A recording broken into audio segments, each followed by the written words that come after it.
Honourable members, the prayer.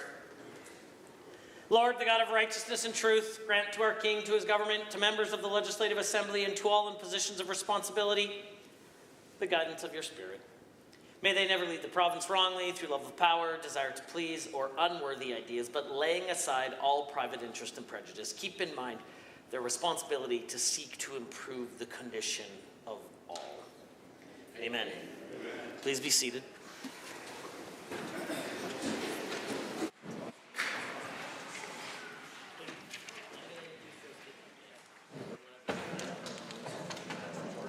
Introduction of visitors. Introduction of guests.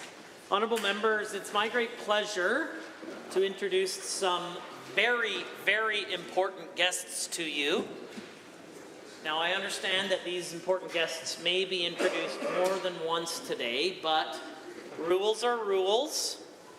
And if you're a guest in the Speaker's Gallery, you ought to be introduced by the Speaker. And joining me today are 5 of the brightest young minds in Alberta. They also happen to be the children of the Honourable Minister of Education. And I invite them to rise as I call their name and receive the warm welcome of the Assembly. Ellie, Sophia, Vivian, Christina, and Olivia. Please rise and receive the warm welcome of the Assembly.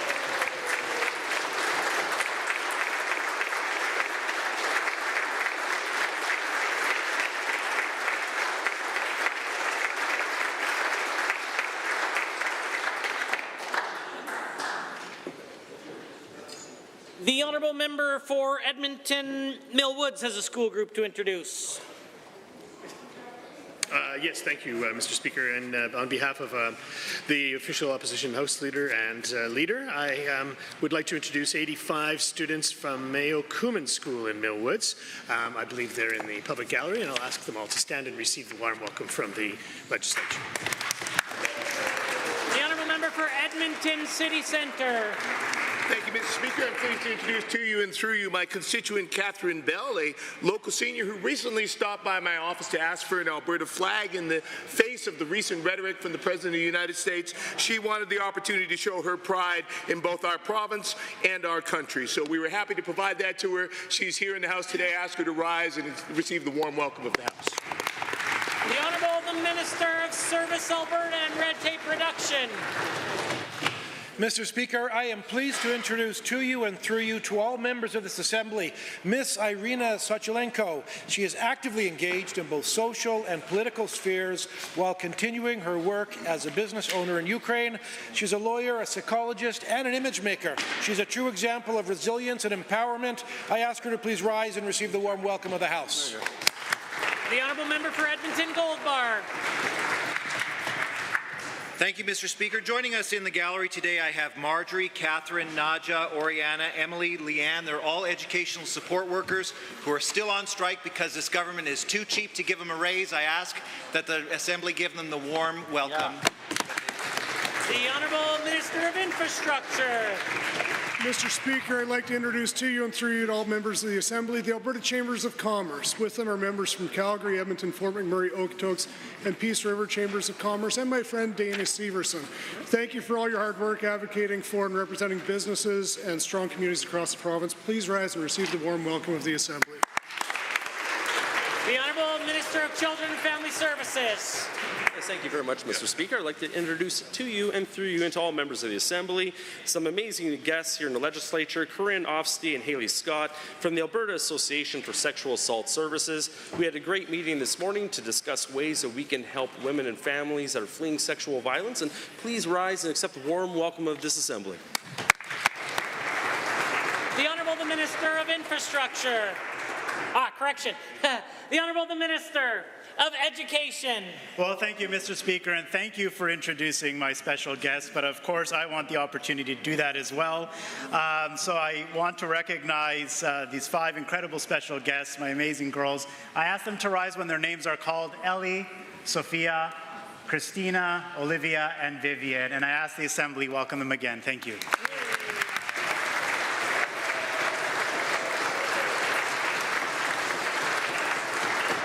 Are there others? The Honourable Minister of Mental Health and Addiction, followed by the Minister of Health. Well, thank you, Mr. Speaker, and I'd like to introduce to you and through you to the Assembly of the House a constituent of mine, the outgoing President of the Chamber of Commerce, a dear friend and a true community builder, and also a very strong hockey dad, someone who loves the community of Peace River. Lane Gardner, please rise and receive the warm welcome of the Chamber. The Minister of Health. Thank you, Mr. Speaker. I'd like to introduce through you and to you Mr. Paul Rossman, the COO of the Calgary Health Foundation. Thank him and the Foundation for the great work that they do in helping healthcare become even greater in this province. So thank you so much.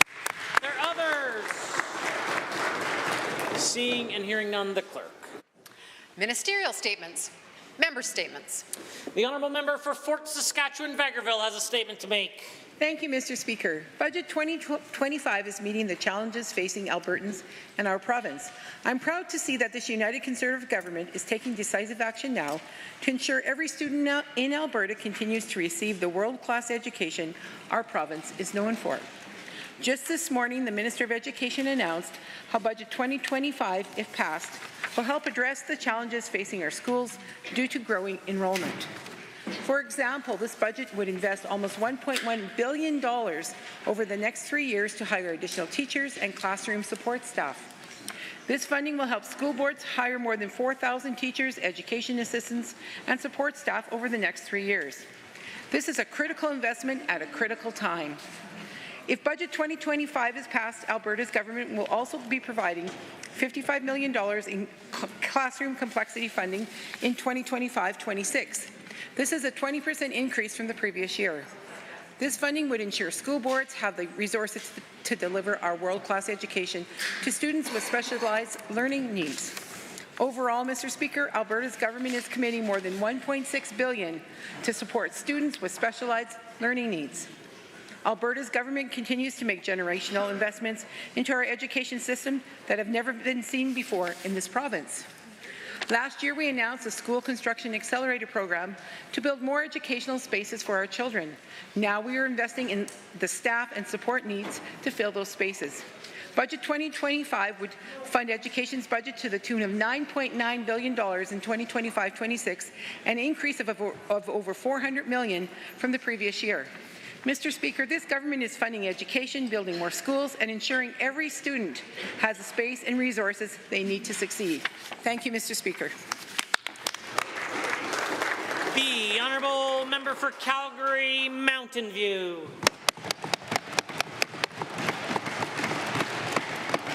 The allegations in the corrupt care scandal are against UCP cabinet ministers. They are allegations of awarding inflated contracts in the hope of getting some personal perk in return. That is about as serious as allegations can be in public office, that a minister abused their position, overspent taxpayer money in the hopes of getting something for themselves. Yes, they are only allegations, but at absolute best, it speaks to stunning incompetence, to spending more money on fewer surgeries while the people they are supposed to serve wait in pain. That is why we need a public inquiry. A judge in a public inquiry gets to decide what questions can be asked, what documents can be called, what witnesses can be examined.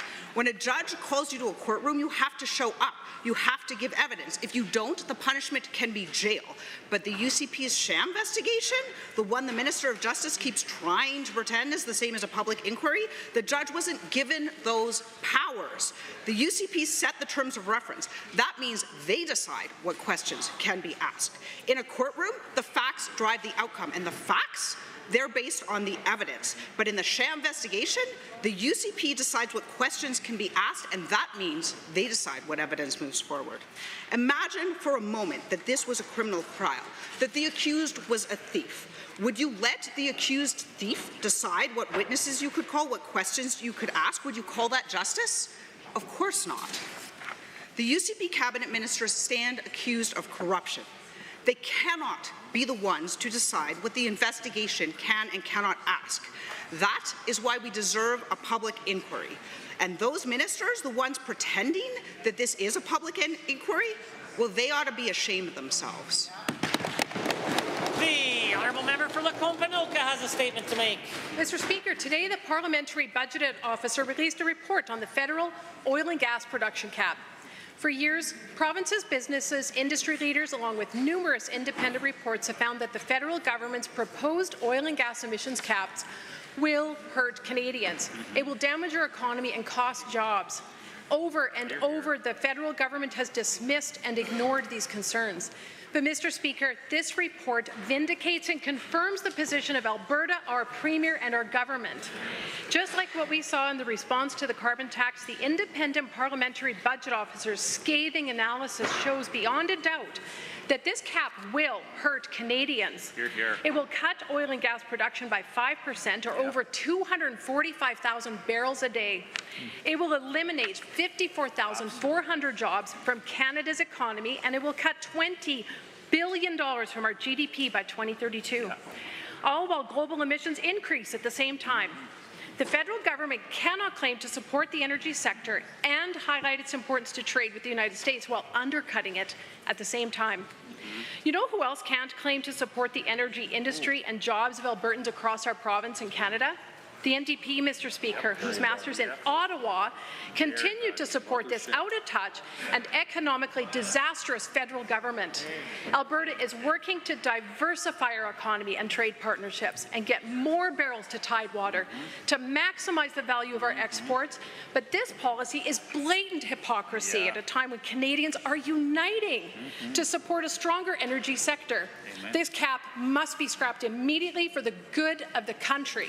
The evidence is clear. The federal government's proposed emission cap is unconstitutional. It's bad for the economy and it's bad for Canadians. Mr. Speaker, it's time to call an election. Hear, hear. The honourable member for Calgary-Klein. Mr. Speaker, the amount of internal drama to be found within the UCP is positively Shakespearean. So it is fitting to paraphrase the Bard by suggesting something must be rotten in the state of this government.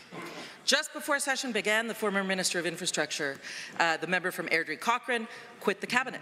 He said that he can't stand by while the government takes so little action to get to the bottom of major corruption allegations. He's now on probation. The member from Lesser Slave Lake, who dared to share on Facebook his concerns with the budget, was booted from his own caucus. In a recent podcast appearance, the member did not mince words. He said of this government, it reeks of the same entitlement we've seen with, you know, the PC dynasty. He said a member of the public approached him and said, quote, you know, you probably have more time with the Premier if you're a lobbyist than if you're an MLA. And these are big accusations from someone who served as this Premier's hand-picked parliamentary secretary just a few days ago. If a UCP parliamentary secretary can't get time to speak to the Premier about concerns with the cuts, chaos, and corruption in this government, and likens it to the PC dynasty, it's no wonder this government is knee-deep in accusations of corruption and, to quote Shakespeare again, the lady doth protest too much. Albertans simply deserve better. They can start with a fully independent, judicial-led public inquiry. The honourable member for Leduc-Beaumont. Well, thank you, Mr. Speaker. March is Francophonie Month, and I'm pleased to stand in the chamber today to highlight Alberta's important French community. In my riding, Leduc-Beaumont, there is a strong and thriving Francophone population. I'm excited that Alberta's government is supporting the French community in my riding and across the province. Last year, Mr. Speaker, Alberta's government released the French Policy Action Plan. This action plan has set out a roadmap to ensure the French language and French community have the supports they need within the province. The action plan has over 100 initiatives aimed at increasing access to supports in areas like early childhood, education, health, justice, and social services. It will ensure the French community has support and will help ensure French culture and heritage thrive across the province. Mr. Speaker, in addition to this well-rounded action plan, Alberta's government successfully negotiated a new French language services bilateral agreement with the federal government. This agreement will increase support by more than $2 million per year for French language services in Alberta. Under the new agreement, Alberta's government will double its annual investment in the Francophone Family Resource Network to $2.1 million. Alberta's Francophone population has contributed so much to our province over the years. Today, approximately 10% of Albertans have French or French-Canadian heritage. In addition, there are 4 municipalities who are recognized as bilingual, including Beaumont. From the early fur trade to today's classrooms, French language and French culture have been a fundamental part of Alberta's history. I'm happy to continue honoring this history and celebrate Francophonie Month, ensuring that this heritage is recognized for years to come. Thank you. The honourable member for Edmonton Decore.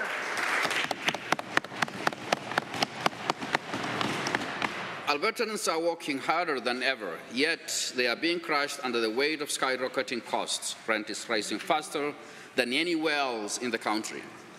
Auto insurance remains the highest in the country. Albertans pay the highest utility bills, forcing families to make impossible choices between heating their homes and buying groceries, between covering the cost of gas to go to work, or rent. Mr. Speaker, cost of living is worsening. Tariff impact threat looms, and yet the UCB's so-called affordability measures amounts to just $2 a day. They have no plan to make life more affordable, none at all. What does $2 a day really mean for Albertans? It barely is enough for a cup of coffee, let alone relief from rising costs. It won't help on auto insurance rates that have skyrocketed for hundreds of dollars a year. It won't come close to covering rent increases that have pushed families to the brink. And it certainly won't offset electricity bills that have quadrupled for some households. And it certainly won't cover all the new taxes and fee increases, including an unprecedented 14% hike in education property tax. That's not how you govern when Albertans face affordability crisis. That $2 a day is eroded every time Albertans are forced to pay higher property taxes and skyrocketing fees. Albertans deserve better. They deserve a government that truly understands the cost of living crisis and takes meaningful action, not a Moorish government that throws pennies at the problem but millions on corrupt care scandal. Presenting reports by standing and special committees, presenting petitions, notices of motions, introduction of bills. The Honourable the Minister of Forestry and Parks. Thank you very much, Mr. Speaker. I request leave to introduce Bill 41, the Wildlife Amendment Act. My ministry regularly reviews Alberta's hunting and trapping regulations to ensure our rules align with modern technology and practices. Bill 41 will enhance wildlife management tools and improve clarity for Albertans active on the landscape, maintaining hunting and trapping as central parts of our province's cultural identity. Proposed changes to the Wildlife Act support effective management of Alberta's wildlife populations and the ecosystems they inhabit. With that, Mr. Speaker, I hereby move first reading of Bill 41, Wildlife Amendment Act. Hear, hear. The Honourable the Minister of Forestry and Park has moved first reading of Bill 41, Wildlife Amendment Act 2025. All those in favour of the motion for first reading, please say what? Please say aye. Aye. Any opposed? Please say no. In my opinion, the ayes have it. Wah, wah, wah. Bill 41, Wildlife Amendment Act 2025 is now read a first time. Let's keep going. Tabling returns and reports. The Honourable the Member for Lac Ste. Anne Parkland. Thank you, Mr. Speaker. In accordance with Section 21 of the Auditor General Act, it's my pleasure of the Chair of the Standing Committee of Legislative Offices to table the following reports from the Office of the Auditor General. School Authority compliance and annual reporting requirements, report on post-secondary institutions 2024, progress report, primary care networks, 4, assessment of the implementations report, Treasury Board and Finance, economy and efficiency of cash management, transportation of economic corridors, procurement process. And here's the copies. Are there other tablings? The Honourable Member for Cypress Medicine Hat, followed by Highlands Norwood. Thank you, Mr. Speaker. I rise to table the 5 requisite copies of an article detailing out the trade-based money laundering happening between Chinese authorities, Mexico, and Canadian. The Honourable Member for Edmonton Highlands Norwood. I rise to table copies of an email sent this morning by Jessie Cadman. Jessie is a volunteer at SACE, the Sexual Assault Centre of Edmonton, and a survivor of sexual violence. She's writing to express her outrage over the reckless decision to cut $1.8 million in funding from SACE, and she's demanding, like so many other Albertans, for an immediate reversal of this funding cut and a commitment from this government to properly... I'm sure members look forward to reading it as well. The time is now 1:50, and we will return to tablings at the conclusion of oral question period. And the Leader of His Majesty's Loyal Opposition has question 1.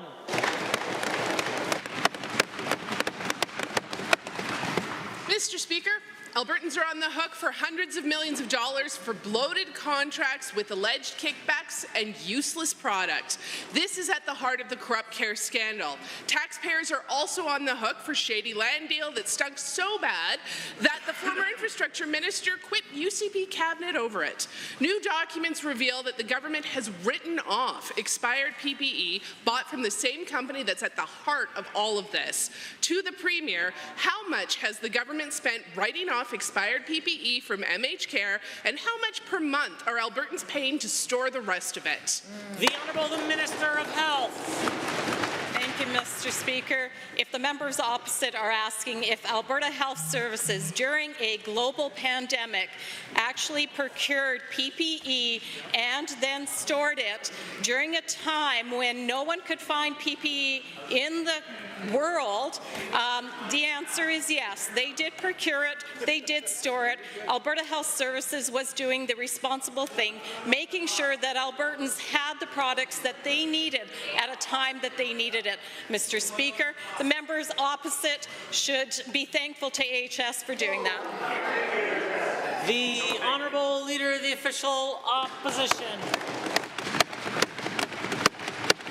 Mr. Speaker, to clarify, we are asking about this government buying unusable, overpriced PPE from contacts that are now tied up at the heart of the corrupt care scandal. Yeah. Leaked information shows that this health minister has written off 1.5 million packages of medical and non-medical gowns. That means vaporizing $57 million because of shoddy products that Sam Raish sold this government. We're now warehousing thousands of skids of garbage. How much is this costing? Yeah. The Honourable Minister of Health.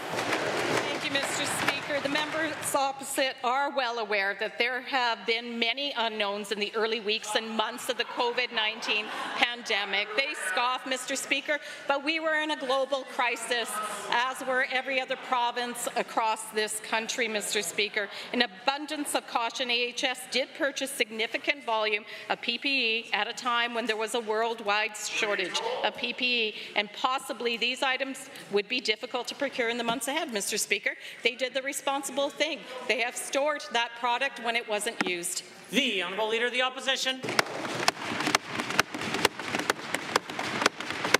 This government sure likes to try to skate away from accountability. I wonder where they learned to be slippery as ice, because while the UCP have been enjoying unethical gifts, Albertans are left paying the tab for their garbage PPE. Right. They bought it by the shipping container, they knew it was poor quality and that we didn't need it, and now endless boxes of expired PPE sit in warehouses with no value, and yet we're still paying for it. The best way to get to the bottom of this and all the related concerns in corrupt care is to call a public inquiry.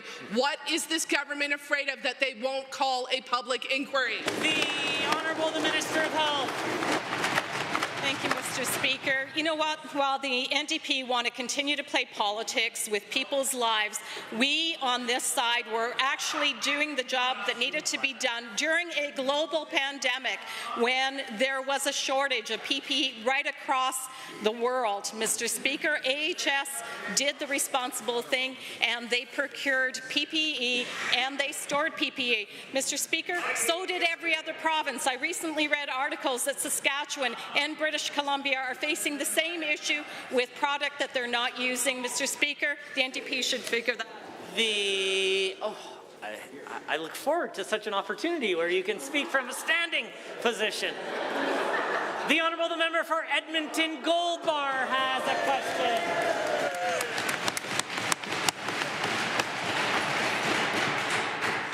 Well, Mr. Speaker, I've read some articles in the newspaper that apparently the minister is getting kickbacks from all of these AHS deals. The former CEO alleges that an employee, Jitendra Prasad, was found via forensic audit to have had an MH Care email address while also working in AHS. Mr. Speaker, this was so serious that when the CEO informed the board about it, they recommended going to the RCMP. Why hasn't the government followed up and taken all of the evidence compiled by this forensic audit to the investigators at the RCMP? The Honourable Minister of Health. Thank you, Mr. Speaker. I'm happy to speak to the member's question. The allegations are completely false where they are concerning me, Mr. Speaker. And as far as the statement of defence, it will be out shortly. I encourage the members opposite to read it when it does come out, because I think they will be quite enlightened, Mr. Speaker.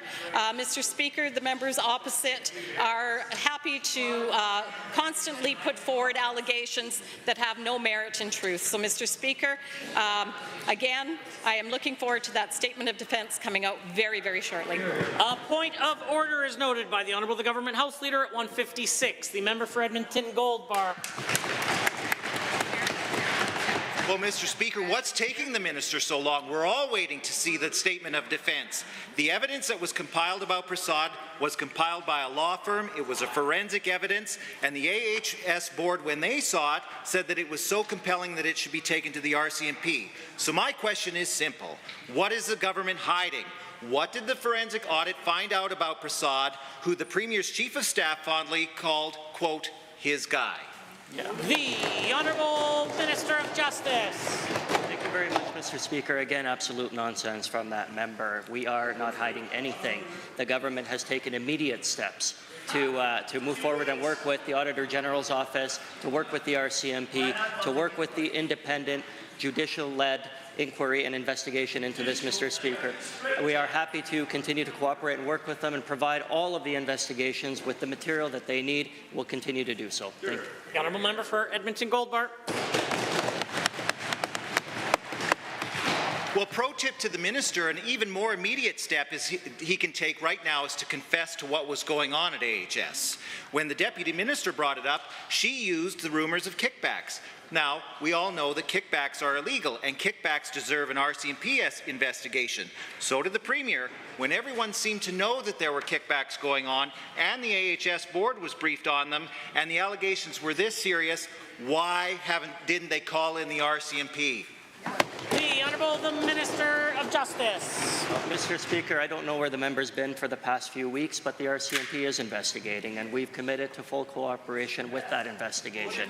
Mr. Speaker, we are working as a government to make sure that we cooperate as quickly as possible so that we can get the results of the investigation and hear and learn about what those outcomes are. Honourable Member for Calgary Varsity. Speaker, frontline healthcare workers deserve the best for protecting us and our loved ones. They are heroes. That's why it's so offensive that money was wasted on inferior PPE. This government gave them shoddy PPE. It gave them rashes. I can still smell the horrible stinky masks. And now the UCP is letting it collect dust in a warehouse. Can the Minister of Health please explain how much she's budgeting this year for expired PPE on hand in a third-party warehouse? The Honourable Minister of Health. Thank you, Mr. Speaker. I believe I already answered this question, but I'm happy to answer it again. Alberta Health Services, in fact, is the one that in turn procured, as well as, I don't think the members opposite actually want to hear the answer, Mr. Speaker. Order. Order. Order. Order. A point of order is noted by the Honourable Member for Edmonton Manning at 1:59. Rarely does communication, other than that who has the call, deliver order. I encourage members to keep it in mind as they listen to the Honourable Minister of Health, who does have the call. Thank you, Mr. Speaker. Again, I reiterate that purchasing and storaging decisions made by AHS were done in good faith in an expedited manner during a public health crisis with a focus on protecting Albertans from the coronavirus when it came out. Mr. Speaker, everyone knows that, and they did the right thing. Member for Calgary Varsity. AHS contracted third-party warehouses for over $100,000 a month to store expired PPE. Every month that goes by, Albertans get another $100,000 bill. The government is very bad with money. The budget lacks resources for teams to support family doctors, for public surgeries, and ERs in rural Alberta flicker open and close like an on and off switch. What's the limit to what this UCP will spend on warehouses storing garbage? The Honourable Minister of Health. Mr. Speaker, the member opposite is making allegations on products that were procured by Alberta Health Services during a time of pandemic when there was a shortage around the world. We didn't know how long the pandemic would last. The members opposite, I'm sure, were yelling at us at that time to make sure we had the proper amount of PPE for our healthcare workers because they deserve it, Mr. Speaker. AHS did. The Honourable Minister of Finance. Health. I just want to be super clear, Mr. Speaker, that AHS followed the appropriate controls in full compliance with Health Canada protocols to acquire the PPE, and they also have followed the proper protocols to store it. Honourable Member for Calgary Varsity. Well, the storage fees for the expired PPE is still totaling over $1 million a year, and the government spent nearly $500,000 trying to dispose of it. But there's still a warehouse full of Sam Raish's PPE and Turkish Tylenol in Northwest Edmonton. The only person who would be happy about that would be the warehouse owner, who's racking up the bucks from this government because we can't even throw things away, let alone order quality PPE in the first place. When will this government admit that Albertans deserve a fully independent, judge-led public inquiry? The Honourable Minister of Health. Thank you, Mr. Speaker. The member opposites can't take yes for an answer because, in fact, there is going to be a judge-led, independent, third-party review, Mr. Speaker, as well. Order.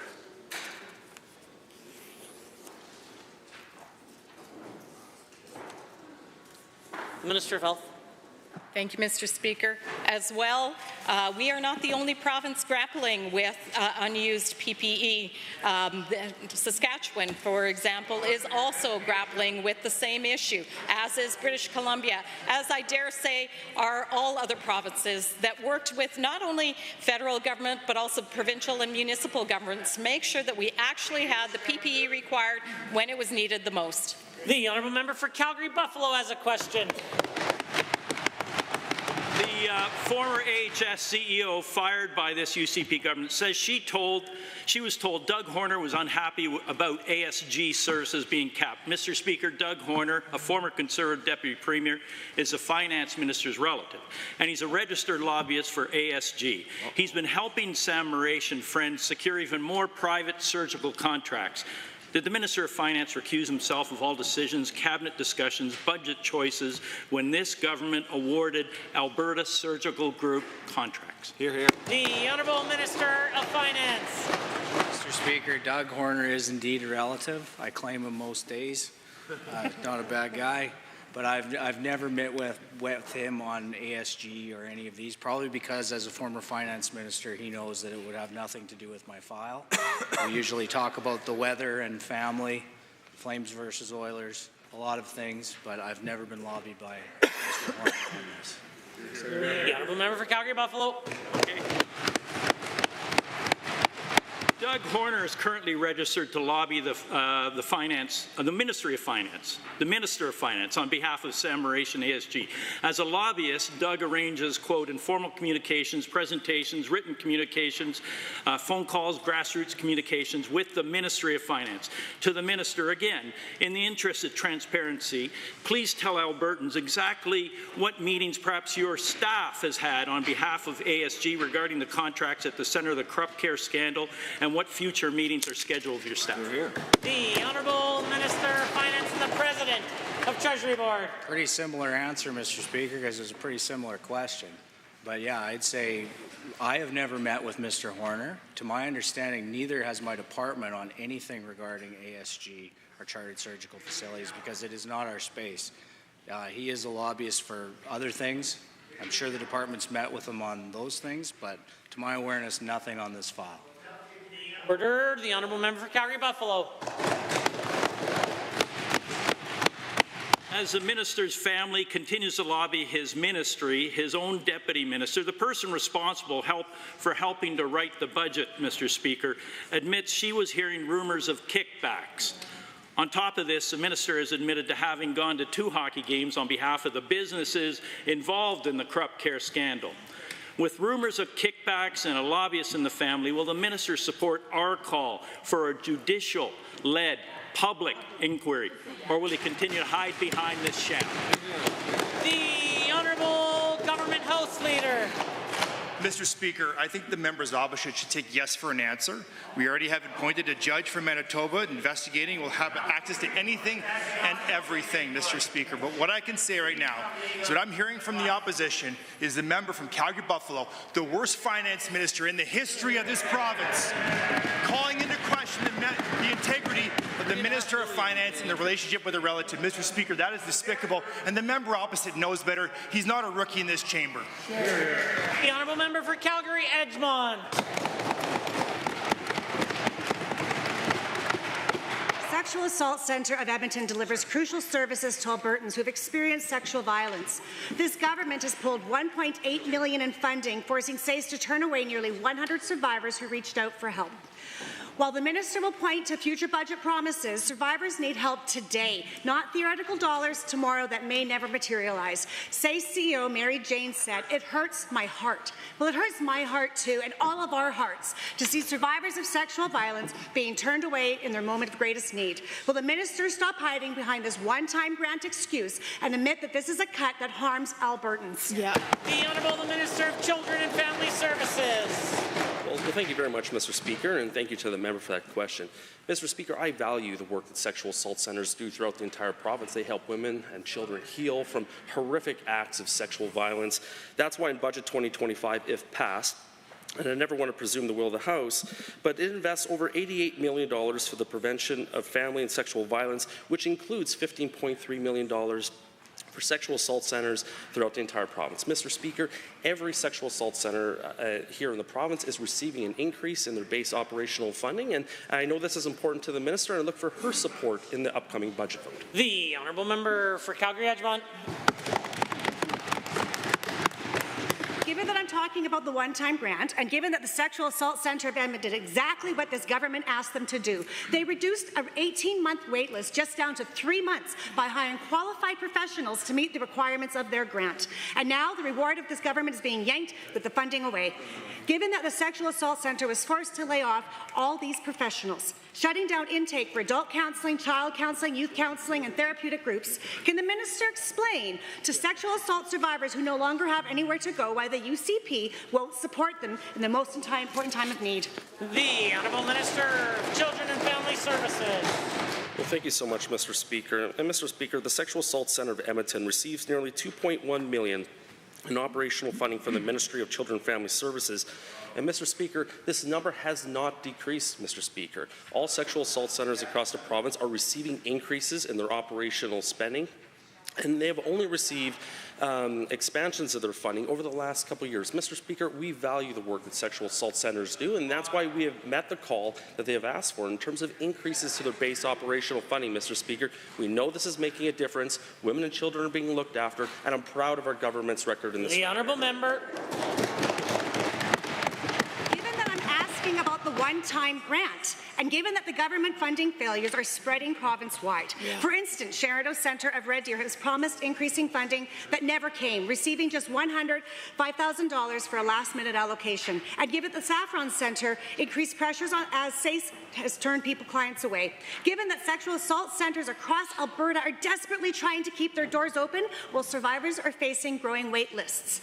Will this government step up and fulfill its commitment to sexual assault survivors, or just watch as every centre in Alberta collapses one by one? Wow. The Honourable Minister. Yeah, thank you so much, Mr. Speaker. Again, thank you to the member for that question. Mr. Speaker, we are committed to meeting our mandate commitments of increasing funding for sexual assault centres by over $10 million, and we've already taken huge steps into reaching that goal. $1.5 million in additional funding last year, Mr. Speaker.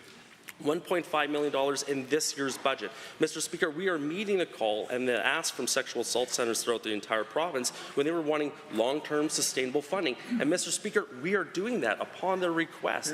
That's why in Budget 2025 there are increases to help these valuable centres. Women and children are being looked after by our budget. The honourable member for Lac Saint Anne Parkland has a question to ask. Thank you, Mr. Speaker. The last two wildfire seasons in Alberta have been some of the worst and the most challenging on record.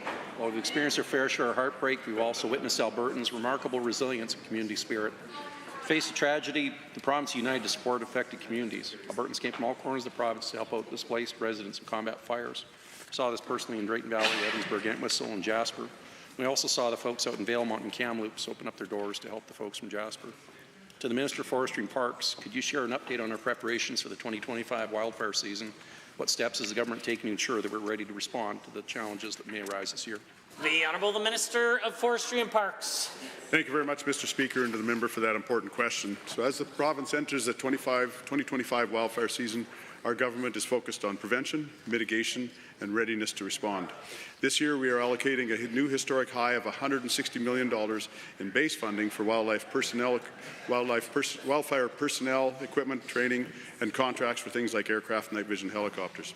This also includes $50 million investment for the Community Fire Guard program and nearly $11 million for Fire Smart program. Through this renewed investment, we are ensuring that we can take steps needed to protect our at-risk communities. Point of order is noted at 2:12 by the Government House Leader. The Honourable Member for Lac Saint Anne Parkland. Thank you, Mr. Speaker, and to the Minister for the response. Given it's clear that prevention, mitigation, and readiness are required or key to this, and given the important part of the prevention efforts is stopping wildfires before they start, and given further that, as we know, as human-caused wildfires account for most of the fires that we see each season, could the same minister tell the Assembly what steps the government is taking to proactively prevent the human-caused wildfires? Minister of Forestry and Parks. Thank you very much, Mr. Speaker. And the member is correct. The key part of prevention efforts is stopping wildfires before they start. Last year, the province saw a significant decrease in human-caused wildfires. In 2024, there were 284 wildfires caused by residential and recreational fires. That's a nearly 30% drop from 399 human-caused fires that we saw in 2022. It is more important than ever to continue building on that progress to further reduce the risk of future wildfires, which is why we are renewing our commitment to public awareness campaigns on safe practices while also enforcing fire bans when necessary. The Honourable Member. Thank you, Mr. Speaker, and again to the Minister for the response. Given as we transition to the warmer months, the shoulder season here, and we go into spring, which is also fire season, it's crucial that we understand the ongoing risks that we face regarding wildfires. Given that the vast remote areas of Alberta's forested landscapes, detecting wildfires as early as crucial as possible. And further, given that catching a fire at nearly all stages can mean the difference between a manageable situation and a full-scale disaster. Can the Minister expand on how our government is ensuring it has technology and systems in place to detect and respond to wildfires, earlier especially in these remote and hard-to-reach areas. Order, order, order, order. If the honourable member for Edmonton Gold Bar wanted to be the speaker, he could have ran for it. The honourable member or Minister of Forestry and Parks. Thank you very much, Mr. Speaker. Ensuring we're up to date on cutting-edge technology is a key part to addressing wildfire challenges. That is why we're investing nearly $1 million over the next 3 years into upgrading our weather monitoring satellite system to enhance our ability to detect fires early, especially in remote areas. This year, Alberta Wildfire is also launching a pilot project using hoist-equipped helicopters. These helicopters will enable rapid deployment of crews to remote, hard-to-reach areas and provide critical support for emergency evacuations if needed. Thank you. The honourable member for Calgary Elbow has a question to ask. Mr. Speaker, the corrupt care scandal keeps getting worse. The government fired the health system CEO, then the board, then explosive allegations of sweetheart deals, kickbacks and cover-ups orchestrated by the offices of the Premier and the Minister of Health. All allegations suggest substantial costs to Alberta taxpayers while diverting a money river to the Premier's friends and insiders. Now, the RCMP is investigating. Can the Minister tell Albertans what document protection orders she has made to ensure documents are preserved for the RCMP and for a future transparent public judicial inquiry? The Honourable Minister of Justice. Mr. Speaker, thank you for the question from the honourable member. We've made it absolutely clear that we would work or we would cooperate with the RCMP in that investigation. We will do everything required to make sure that the RCMP has the documents and materials that it needs to complete its investigation. As we've said with the investigation involving the Auditor General, as we've said with the investigation involving former retired Manitoba Chief Justice Wyant, we will continue to work with all of the investigative bodies looking into this because we want to get to the bottom of it as well. The honourable member for Calgary Elbow. Mr. Speaker, given the government is trying to put a lid on the scandal by gagging employees who may know the truth, and given that won't work, even though the minister has admitted that he's not protecting documents at all, and given that the cover-ups will fail, has the minister made it clear to their staff that failure to cooperate with the RCMP or shredding and destroying documents that may prove valuable in a criminal investigation is in and of itself a crime? And does he think that anybody involved in the cover-up won't roll over once law enforcement starts squeezing? The Honourable Minister of Justice. Mr. Speaker, I'll make it absolutely clear to that member who obviously wasn't listening to my first answer. We are going to cooperate with the RCMP in its investigation. We have not made any direction to shred any documents, hide them, or anything else as alleged. That's a ridiculous notion. That's a ridiculous allegation, and we're not going to entertain it, Mr. Speaker. We are working with the RCMP. We will cooperate with them. We will make sure that they have everything that they need to conduct their investigation, and we'll do it with integrity and accountability. The order, the honourable member. Mr. Speaker, given that the minister has just admitted he has not ordered the protection of documents, given that obstructing justice is a serious crime punishable by up to 10 years in prison, and given that gag orders placed on the government and agency employees by the minister have no effect in the face of an RCMP investigation, and given that an RCMP investigation doesn't replace a public inquiry, can the minister confirm that she will bring the full weight of her office upon the neck of anybody who is accused of obstructing justice, that there will be no home for anybody who is caught destroying documents, ordering document destruction, or lying to the police? The Honourable Minister of Justice. Mr. Speaker, that performance deserves an Oscar. It's as ridiculous as it possible. Mr. Speaker, absolute nonsense once again. Every single government ministry has been directed to comply with any and all investigations. We will work with all of the investigative bodies to provide all the materials necessary. We will provide full transparency and cooperation. Once again, Mr. Speaker, we will do everything necessary to get to the bottom of this. Honourable member for Edmonton West Henday. Albertans are wondering, in light of the taxpayer-funded trips of cocktail parties and speaking tours, the Premier's good friend Kevin O'Leary was able to leverage his own backroom deal. He has sowed so much doubt in our independent legal and regulatory processes that Sturgeon Lake Cree Nation raised red flags about consultation with the proposed Wonder Valley AI data center. Was the Minister of Indigenous Relations pressured by the Premier to fast-track her Mar-a-Lago Roomies project that he skipped the obligations of consultation? The Honourable the Minister of Technology and Innovation. Mr. Speaker, we have been very clear to everyone who's listening that we are open for business as a province. And we welcome multi-billion-dollar projects in the AI data center space. And it is true that Kevin O'Leary is interested in building the world's largest data center in Alberta. But, Mr. Speaker, we've been perfectly clear. We have a process. We have a regulatory framework. It's one of the best in the country. We will not cut corners. We will not do anybody any favors. And we will make sure that everyone follows the same rules and the same process. Mr. Speaker, that same goes for Kevin O'Leary and his team. The order, the Honourable Member for Edmonton West Henday. Given that Alberta's AI data center strategy is silent on consultation being required for these projects, and further given that the Sturgeon Lake Cree Nation issued in mid-January stating that no consultation had been completed after O'Leary made his pronouncements on Fox News, and given, according to that minister's own opinion piece in the Sherwood Park News, which I tabled in this House, which he stated that his concierge staff has already helped O'Leary Ventures. To the minister that just answered, technology and innovation, should Albertans be concerned about potential corruption with this deal, just as Sturgeon Lake Cree Nation warned about?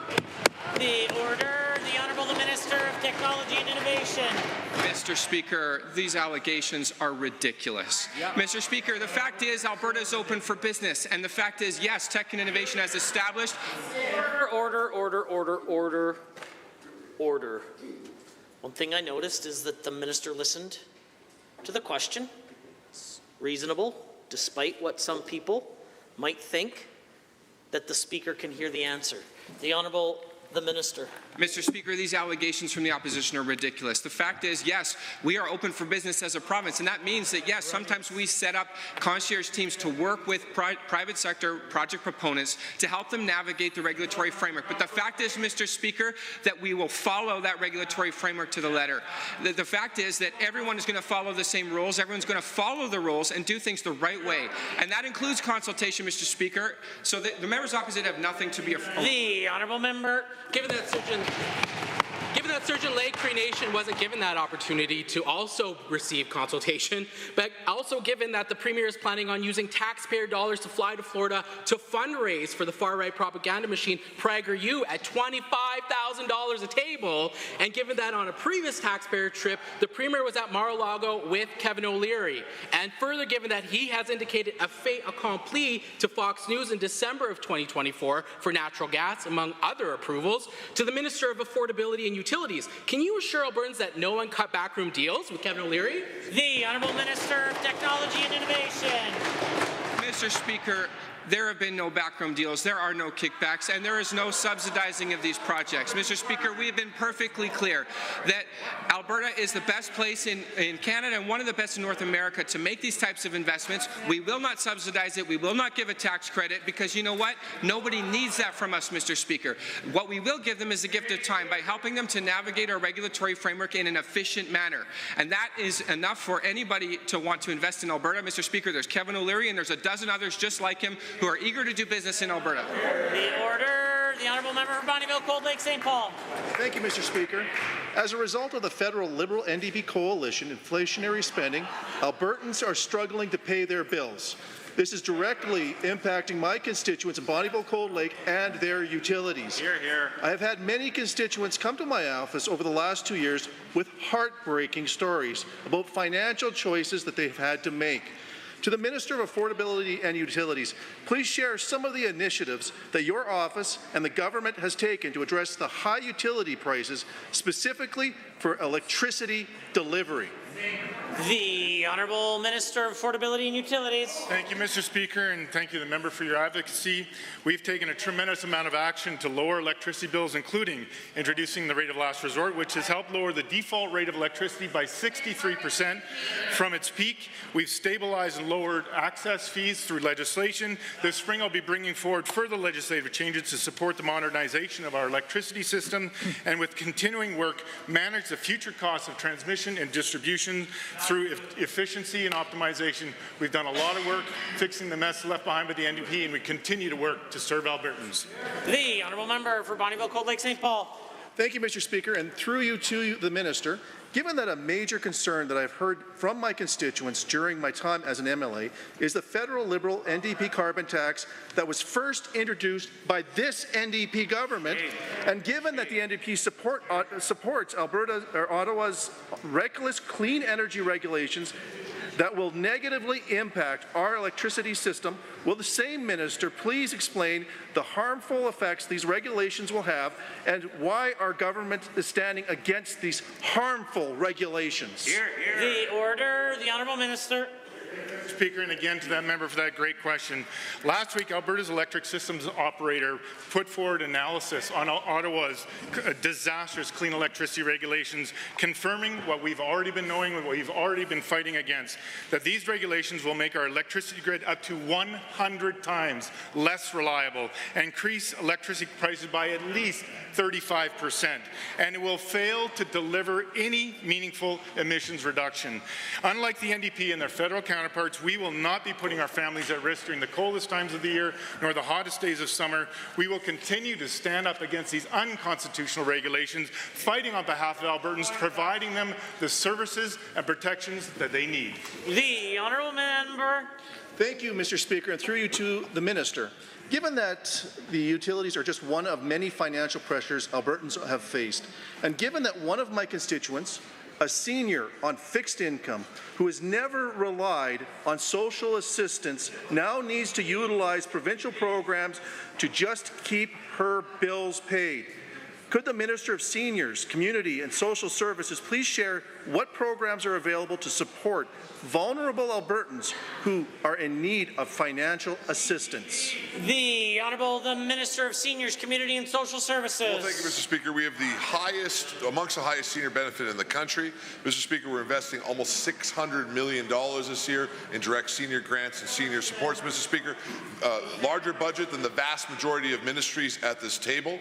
Mr. Speaker, and of course the big item, we're investing $3.8 billion directly in continuing care supports to be able to make sure that we help our elders as they go through that later stage of life inside the province. Mr. Speaker, that is a larger number than every ministry but 3 at this bench, which shows, Mr. Speaker, the importance that we put on supporting our elders in our province, Mr. Speaker. The honourable member for Edmonton Ellerslie. Mr. Speaker, considering the recent revelations surrounding the corrupt care scandal and the sham investigation that seems will be about as thorough as a toddler's bedtime story, it's about time Albertans get a judicially led public inquiry from this government. After all, if we're going to uncover the truth, shouldn't it be done by someone who doesn't have a vested interest in keeping the skeletons firmly in the closet?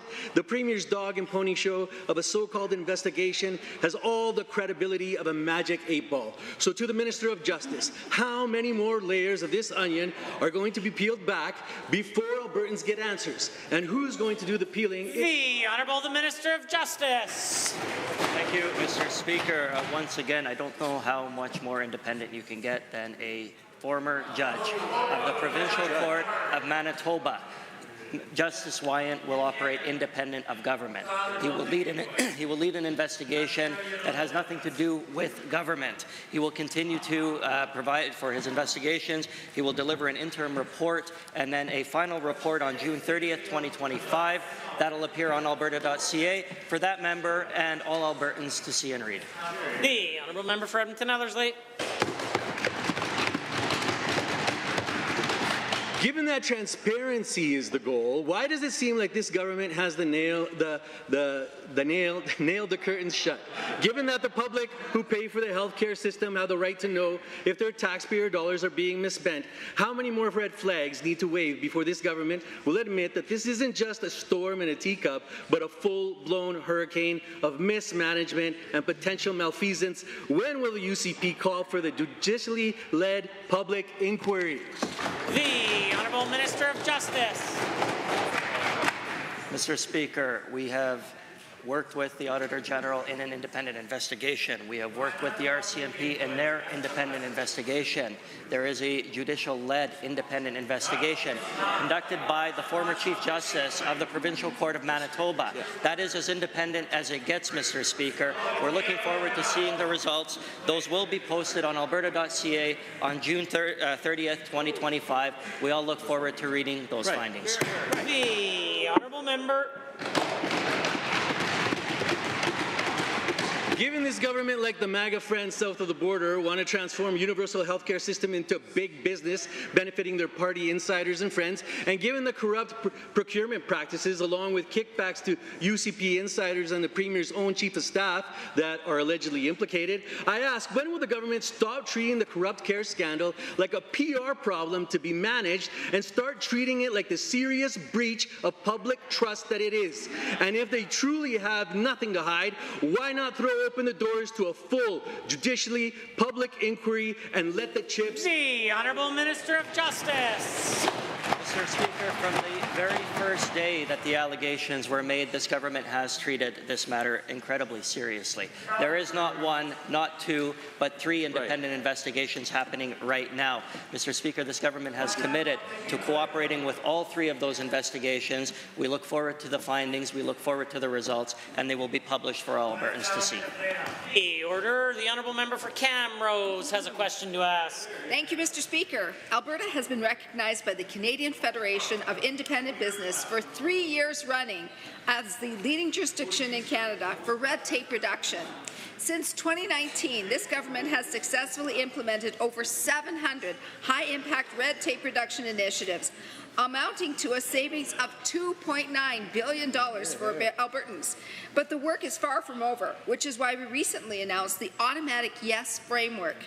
To the Minister of Service Alberta and Red Tape Reduction, could you explain this new framework and how it will deliver real, tangible benefits to hard-working Albertans? Order.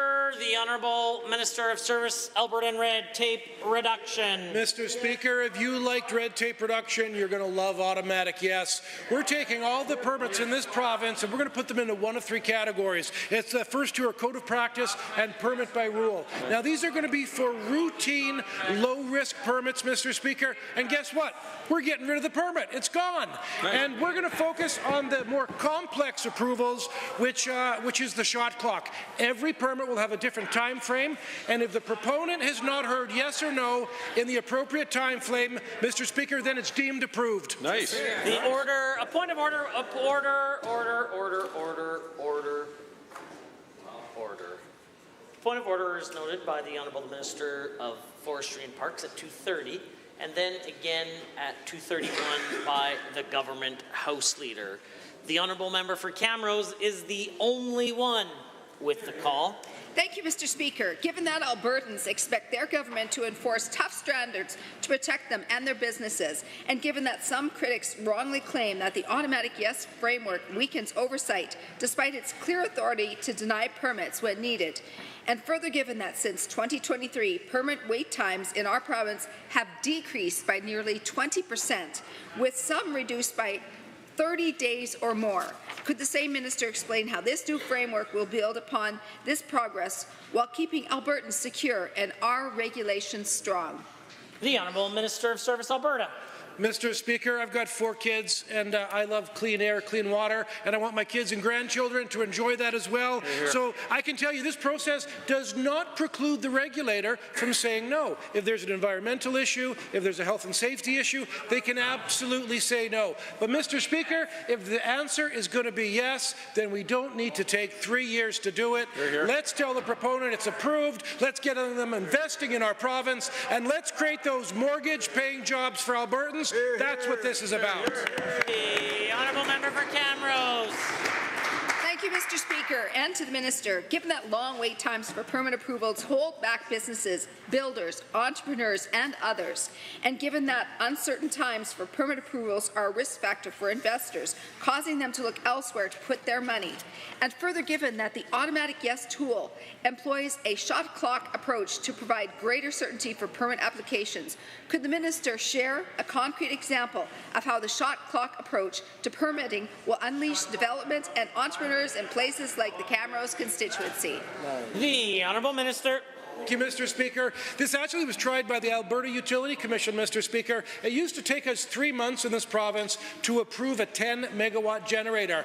So what the AUC did is they got rid of the permit, they took it away, they replaced it with a checklist. Nice. And now that checklist is allowing these 10-watt or less generators to get approved in under 6 days. Fantastic. Mr. Speaker, this is great news for the economy, and it's great news for Albertans. The order. The Honourable Member for Edmonton, Beverly, Clairview.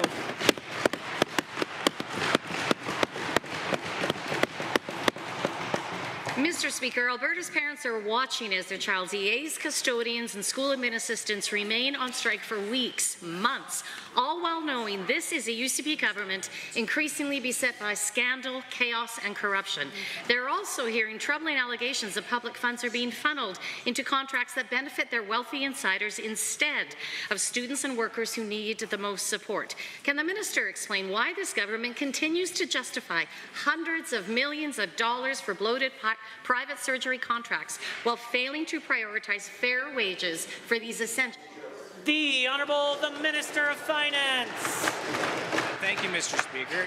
I'm glad we got a question on bargaining, because when I rack my brain and I think about things that the NDP did during their time that are positive and still remain, I have a hard time thinking of many. But one that does come to mind is the Public Sector Bargaining and Coordination Office that was brought in under the NDP and ensures that Alberta stays at market. We're at the table with many unions right now.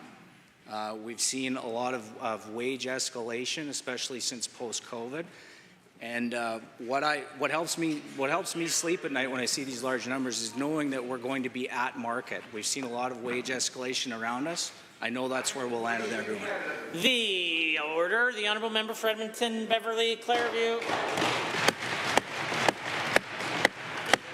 Given that a constituent, Rebecca, told me that she is deeply concerned about this misuse of funds, alleged misuse of funds, and the corruption that this represents, and that access to health care is already difficult with long wait times for hospitals and few family doctors accepting patients, and she says the Premier and Health Minister cannot be trusted, and given that a constituent, Janice, says she finds the Premier's answers, quote, laughable at best and frankly embarrassing, and given that I know members in this House have also received hundreds, if not thousands, of emails from constituents, Mr. Speaker, why is the Premier refusing to listen?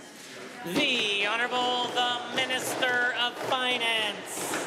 Like I said, Mr. Speaker, we will always operate in good faith bargaining. Right now, we assist the school divisions in any conversations that they're having with CUPE. We're not at the table with them, but we will assist. And we will make sure that we have fair deals. No one wants recruitment and retention challenges in an economy and a province that's growing as fast as ours. But we need to ensure that we're at market, maybe even top of market, but not out of market. Or where do you land? You land in a place like the NDP did, where they offered zeros for 4 years because we were outliers. That's not a place where Alberta can be. The Honourable Member. Given that my constituents know this scandal shows this government is not focused on public services Albertans deserve, like health care and education, and given that my constituents and Albertans understand that corrupt care is about alleged political interference, given that these allegations of political interference may lead to the very heart of this government, and given the only way to truth is to convene a public inquiry through the Public Inquiries Act. So we'll try again, Mr. Speaker. When can Albertans expect the announcement to be made? The Honourable Minister of Justice. Mr. Speaker, that honourable member must have missed something, because I've said it repeatedly that there are 3 independent investigations happening right now, including one being led by the former Provincial Chief Justice of Manitoba. That is an independent investigation taking place that will continue to take place, with the results being posted online for that member, all opposition members and all Albertans to read on June 30th, 2025. Well, member for St. Albert has a question. For years, we we've highlighted the massive barriers to employment for disabled Albertans. We're a province of almost 5 million people, and we do not have accessibility legislation, and this UCP government has not opened any new pathways to meaningful employment for disabled Albertans. Without a legislated accessibility framework, unemployment rates will not change. Now, in an effort to cut AISH, by reducing the number of people actually on AISH, they introduced an AISH employment program they call ADAPT. My question is simple to the Minister. Who did you consult in creating ADAPT? The Honourable the Minister of Community and Social Services. Well, Mr. Speaker, first of all, in Budget 2025, we're doubling employment supports for those who face disabilities and for employers, Mr. Speaker. The largest investment in this area, the NDP never went anywhere near that, Mr. Speaker. We consulted very far when it came to ADAPT's decision, roundtables with groups across the province, and we're going to continue to as we do it. And one of the biggest was the Disability Advocate of the province, which unfortunately the NDP have been attacking, Mr. Speaker. A man who faces disabilities himself and is defending the disability community, Mr. Speaker. Shame on that member for her behavior. The Honourable Member for St. Albert. Given this non-independent disability advocate looked more like a hostage at the presser, and given the UCP government has announced massive structural changes to AISH, a program worth $1.6 billion without substantial information or consultation, and given we already know this government has no problem entering into all kinds of shady sole-sourced contracts that defy explanation, to the Minister, what strategies have you put in place to assure Albertans that your massive overhaul of AISH will not enrich your friends and insiders through procurement while harming disabled people? Simple. Point of order is noted at 2:39 by the official opposition House Leader, the Honourable Minister. Not an overhaul of the ACE program taking place, Mr. Speaker. We continue with our ACE program, the highest payments in the country, Mr. Speaker, and we're going to continue to do that right here in Alberta, Mr. Speaker. What we are not going to do is what that member did, Mr. Speaker, when she was in government with the NDP, which is take people that are facing disabilities, tell them that they can't have jobs, Mr. Speaker, take away their money when they have jobs, Mr. Speaker, imprison them in a program that did not allow them to succeed, Mr. Speaker. Those inside ACE have asked us to fix that, Mr. Speaker, and this government's going to do it despite what the NDP say. The order, the Honourable Member.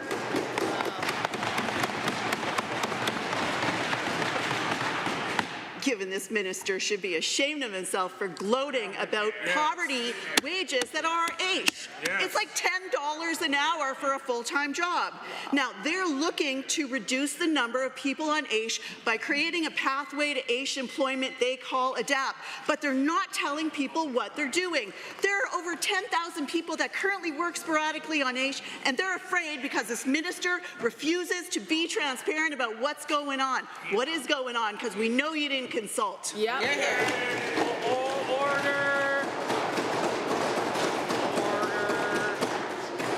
Order. Order. They have noted a point of order by the Honourable Government House Leader at 2:40. I also noticed a bit of tit for tat amongst the members. Perhaps we could try to keep this on the rails for the last question at the end of QP. The Honourable Minister. Well, Mr. Speaker, the only reason why anybody on AISH is scared is because of the NDP official opposition. Fear-mongering each and every day on this important issue, Mr. Speaker. We're going to continue with our AISH program. We're going to continue to make sure that it is the highest paid in the country, Mr. Speaker. But what we are not going to do is do what the NDP did, was ignore people on AISH, ignore people with disabilities, and tell them that they cannot work and claw back their money, Mr. Speaker, and then imprison them inside their homes, not allowed to participate in the workforce, Mr. Speaker. We heard them loud and clear. We're going to fix the NDP's mess when it comes to this area.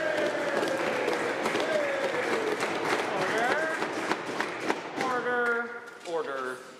Honourable members, that concludes the time allotted for oral question period. We will continue with the remainder of the daily routine immediately. Honourable members, we were at tablings, and I believe the Honourable Member for Calgary-Beddington had one. Thank you, Mr. Speaker. I'm tabling 5 copies of an email from Alberta mom Abby. She says she's reaching out today to add her voice to a growing cry for the government to come to the table in good faith and help end the work stoppages of educational support workers. Tablings, the honourable member for Edmonton City Centre. I rise to table 5 copies of an article in which the member for Taber-Warner describes the former CEO of AHS as a very excellent, high-performing, solid person, and stated, "It doesn't look good when the CEO was fired and then the board was fired shortly thereafter." We've got some caucus meetings coming soon. I'll try to get some more information. I hope we were successful. I look forward to the report from his personal inquiry. I'm sure all members look forward to reading it. That is the purpose of the tabling, so they can do so. The honourable member for Calgary Edgemont. Thank you, Mr. Speaker. I rise to table 5 copies of the CTV News article from yesterday quoting the Sexual Assault Centre of Edmonton's CEO, Mary Jane James. This is the worst time in my 18-year history, seeing our staff crying with our clients, crying for our clients. The member for Edmonton, McClung. Mr. Speaker, I rise to table 5 requisite copies of a document, an email from a constituent from Calgary who's writing to express her shock and disgust at the Alberta government's handling of the Green Line, and is representative of many emails that I've received. Are there other tablings? Seeing none, the clerk. Tablings to the clerk. I wish to advise the Assembly that the following document was deposited with the Office of the Clerk on behalf of Honourable Mr. Jones, Minister of Jobs, Economy and Trade, pursuant to the Government Organization Act, Alberta Boilers Safety Association Annual Report 2024. Honourable members, that brings us to points of order. And at 1:56, the Government House Leader rose on a point of order. Did, Mr. Speaker. Without the benefit of the blues, I'd be paraphrasing the question from the member from Edmonton Gold Bar, arising 23 HI and J, particularly makes allegations against another member, imputes false or unavowed motives. In its instance, it appeared that the member from Edmonton Gold Bar was suggesting that the Minister of Health was taking kickbacks. Mr. Speaker, that is certainly unparliamentary, and I think that that member should refrain from using language like that in the future. I think it is a point of order. The official opposition House Leader. Thank you very much, Mr. Speaker. Mr. Speaker, I also do not have the benefit of the blues. I believe that the Government House Leader is incorrect, though. At that time, the member from Edmonton Gold Bar was talking about the ongoing corrupt care scandal that has had a great deal of media coverage. In fact, I believe he even referenced reading in the newspaper about kickbacks, about the issues. Over the past 5 days that we've been in session, this has been a predominant topic for this legislature, and I suggest it will continue to be until this government calls a real public inquiry. I believe it's a matter of debate and will continue to be a matter of debate. Are there other submissions? I do have the benefit of the blues, and I am prepared to rule. Honourable members, at 1:56, the honourable member for Edmonton Gold Bar said, "Well, Mr. Speaker, I've read some articles in the newspaper that apparently the minister is getting kickbacks from all these AHS deals."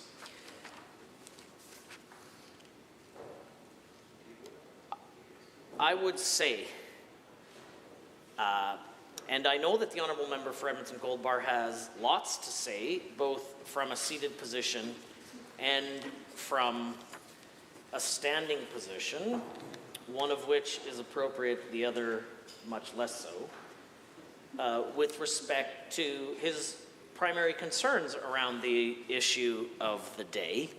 I also know that just because you've read something somewhere doesn't mean that you can make an accusation here inside the Assembly directly about a minister doing something untoward, breaking the law, getting a kickback, is corrupt. Speaker Kowalski had much to say about what you can do indirectly. You're not doing indirectly what you can't do directly. He also had much to say about members making innuendo about what has taken place. I think very clearly and intentionally that's what we saw here today. And at other times during the afternoon, I've heard that member make a number of comments off the record that perhaps are very close to unparliamentary or may quite well be. And in light of the overall conduct, I am going to ask the member to apologize and withdraw. I withdraw the comment, Mr. Speaker. I consider the matter dealt with and concluded. We are at point of order number 2, which is at 2:08 by the honourable member for Edmonton Manning raised the point of order. I will make one additional comment with respect to the honourable member for Edmonton Goldbar's withdrawal. I accept that. The government House Leader, the official opposition House Leader, have both been requested to have a meeting in my office in the early days of next week with respect to the ongoing deterioration of apologies and members of the Assembly perhaps trying to be too cute by half, and that creating some ongoing disorder. I look forward to that discussion, that perhaps we can come to a conclusion collectively that will deal with this problem more broadly. As I was saying, at 2:08, I believe, the honourable member for Edmonton Manning rose on a point of order. I believe the opposition House Leader is rising. Yes, thank you. At that time, under 23 HI&J, during raucous debate in the House, the Minister of Seniors, Community and Social Services was heckling the official opposition, but could be clearly heard to say, "You should apologize, David." Now, that type of comment directed to a member is a point of order, particularly in light of the practices of the House that we do not refer to members by their name, both by practice, previous ruling, in House of Commons, Chapter 13, page 1619. I believe this is a point of order, Mr. Speaker. The Honourable Minister of Seniors, Community and Social Services. If I did in fact use a member's name, certainly I'm parliamentary, happy to withdraw that. I consider this matter dealt with and concluded. We are at point of order number 3, 212, which the Honourable Government House Leader subsequently provide me notice of a withdrawal. That brings us to the Honourable Minister of Treasury Board. Hey, look, you got a promotion. The Honourable Minister of Forestry and Parks rose at 2:30 on a point of order. Yes, Mr. Speaker. At the time noted, the Honourable Minister of Forestry and Parks rose on a point of order. At the time noted, under 23 HI&J, the member noted a point of order coming from the member from Edmonton Centre. At the time, the member there said, "Tell the truth," while the Honourable Minister of Justice was speaking. Mr. Speaker, this particular language suggests that the Honourable Minister of Justice is not telling the truth, or would be lying. That, of course, Mr. Speaker, is unparliamentary. This has been ruled out of order on a number of occasions. In particular, Speaker Warner, who cautioned all members against heckling "Tell the Truth" on June 2nd of 2016. And in particular, Mr. Speaker, the Honourable Minister of Forestry and Parks would know on a personal level that this is in fact a point of order, as on March 23rd, 2017, April 3rd, 2017, November 16th, 2017, and May 30th, 2017, he himself was called on the exact same point of order. So, Mr. Speaker, I think that there is precedence for this. Apology and withdrawal, I think, would be acceptable for the chamber, and refrain from using such language in the future. The Honourable Member for Edmonton City Centre. Mr. Speaker, they say imitation is the highest form of flattery, but apology is the highest form of integrity. I will apologize and withdraw. I consider this matter dealt with and concluded. And that brings us to 339 and 340, I believe, where the Honourable Official Opposition House Leader rose on a point of order. Drawn. I consider the matter dealt with and concluded. And perhaps at 240, the Honourable Government House Leader. I also withdraw mine, but I believe, Mr. Speaker, you did miss the point of order at 230, 231, 233. Correction.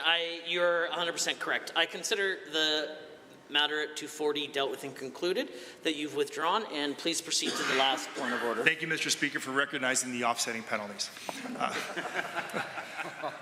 Repeat third down. Mr. Speaker, at the time noted, the member or the Minister of Service, Alberta and Red Tape Reduction was answering your question. And through his answer talking about improved approval rates and times for government approval processes, the member from Calgary, Boiler, McCall, and the member from Edmonton Gold Bar were clearly shouting when the member was talking about automatic approvals. They would say automatic corruption, automatic kickbacks. Mr. Speaker, this was noted twice I think that this language, as you've noted already today, talking about innuendo and insinuating that the minister himself would be involved in practices involving kickbacks and corruption, is totally inappropriate. These members opposite know that. I believe this is a point of order under 23 HI and J. Without the benefit of the blues, I understand that this may be difficult if you didn't hear it yourself or if it didn't get recorded, but I think it's important to note. The Opposition House Leader. Thank you very much, Mr. Speaker. Mr. Speaker, unless the government House Leader is claiming that the minister himself is doing the approvals and has been the one who is adjusting those approval rates, then heckling "what about kickbacks" certainly would not be something we can associate directly to the minister. I think that given what is happening in our chamber, in light of the corrupt care scandal, in light of the RCMP investigation, in light of the Auditor General's investigation, in light of the statement of claim from the fired AHS CEO, it was a good heckle. It was short, it was witty, it was on topic, and it was directed at the government. I do not believe this is a point of order. Honourable members, I do have the benefit of the blues, and I am prepared to rule. Is there any other submissions? Honourable members, the Minister of Red Tape Reduction was saying, Mr. Speaker, if you like red tape reduction, you're going to love automatic yes. An honourable member said automatic yes to public inquiry. The minister continued and said the first two are code of practice, a permit by rule.